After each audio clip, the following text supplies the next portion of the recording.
Labdien! Šodien es gribētu pastāstīt, ar ko atšķirās starpskriemeļu diska trūce, kas notiek kakla daļā, no tās starpskriemeļu diska trūces, kas notiek jostas daļā.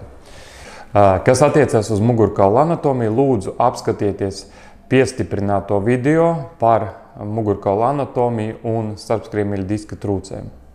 Tātad kādas ir atšķirības?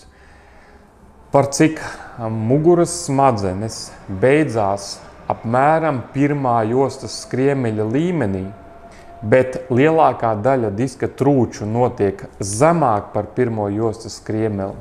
Līdz ar to diska trūce, kad viņa izveidojas, viņa jostas gadījumā nevar nospiest muguras smadzenes, bet viņa var nospiest tikai nervu saknītes.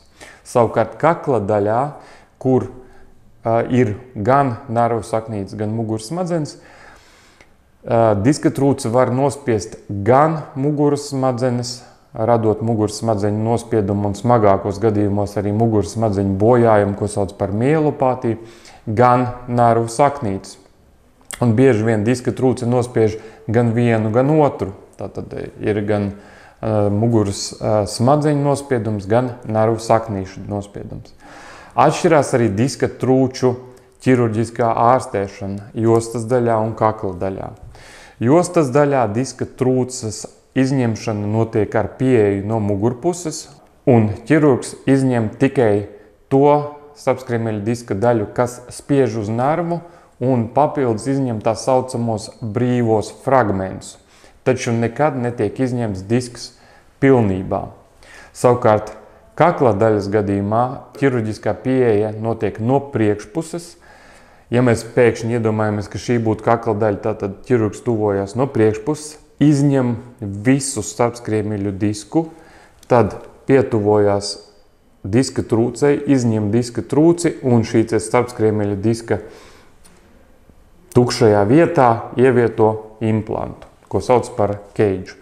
Ir daudz un dažādi implanti, un viņus izgatavo no dažādiem materiāliem, bet doma ir tāda, ka šo izņemtās starpskriemeļa diska vietā tiek ievietots mākslīgs implants.